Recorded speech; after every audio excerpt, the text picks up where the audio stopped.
அனைவருக்கும் வணக்கம். இந்த வீடியோ பதிவில் நம்ம பார்க்கக்கூடிய விஷயம் என்னென்னா, ஜாதகத்தில் இருக்கக்கூடிய யோகங்கள்.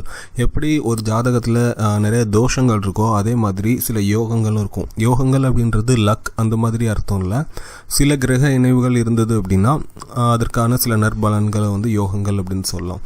உதாரணமாக கஜகேசரி யோகம்னு சொல்லுவாங்க. இந்த யோகம் இருந்தது அப்படின்னா எவ்வளவுதான் வாழ்க்கையில் பிரச்சனைகளை சந்திச்சுட்டு இருந்தாலும் அதில் தனியாக போராடி வெற்றி பெறக்கூடிய ஒரு தைரியம் தன்னம்பிக்கை ஜாதகருக்கு இருக்கும். என்னோட ஜாதக இந்த கஜகேசரி யோகம் இருக்கு. அப்படிங்கும்போது என்ன ஆகும்னா, நான் வாழ்க்கையில் நிறைய பிரச்சனைகள் சந்திச்சுட்டு இருந்தாலும் எனக்கு என்னோட ஜாதகத்தில் இருக்கக்கூடிய அந்த கஜகேசரி யோகம்ன்றது உளவியல் ரீதியாகவே எனக்கு ஒரு கான்ஃபிடன்ட் கொடுக்கும். சரி, பிரச்சனைகள் அதிகமாக இருந்தாலும் நம்ம தனியாக சமாளித்து வெளியில் வந்துடுவோம் அப்படின்ற மாதிரி. அதே மாதிரி நிறைய யோகங்கள் இருக்குது. உங்களுடைய ஜாதகத்திலையும் என்னென்ன யோகங்கள் இருக்குது அப்படின்றத தெரிஞ்சுக்கோங்க.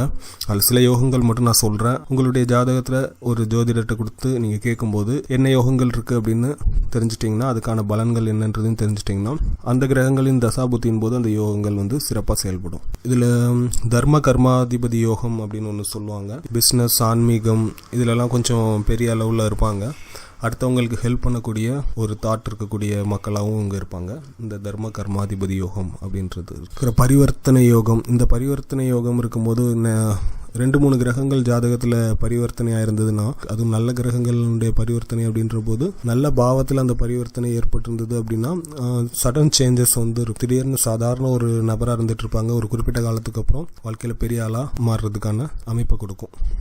இது இல்லாமல் நீசபங்க ராஜயோகம்னு ஒன்று இருக்குது. அதாவது கிரகங்கள் நீசமாக இருந்தால் கூட அதனுடைய பலன் கிடைக்காது. அது சில விஷயங்கள் அந்த நீச கிரகத்துக்கு அப்ளை ஆயிருந்தது அப்படின்னா அது நீச பங்கமாகும். நீச பங்கத்துக்கு அப்புறம் அது நீசபங்க ராஜயோக அமைப்புக்கும் அதுக்கு பொருந்துச்சு அப்படின்னா கிட்டத்தட்ட ஒரு உச்ச கிரகம் என்ன பலன் கொடுக்குமோ அதே நற்பலன்களை அந்த நீசம் பெற்ற அந்த கிரகமும் கொடுக்கும். இதெல்லாம் நம்முடைய ஜாதகத்தில் இருக்கா இல்லையான்றதை நம்ம தான் செக் பண்ணிக்கணும். சந்திரமங்கல யோகம், அப்புறம் குருமங்கல யோகம், குரு சந்திர யோகம், கிரக மாளிகா யோகம் அப்படின்னு சொல்லி நிறைய யோகங்கள் இருக்குது. ஸோ உங்களுடைய ஜாதகத்தில் என்ன யோகம் இருக்குன்றது தெரிஞ்சுக்கோங்க. அதுக்கான என்ன பலன் அப்படின்றதும் தெரிஞ்சுக்கோங்க. நன்றி.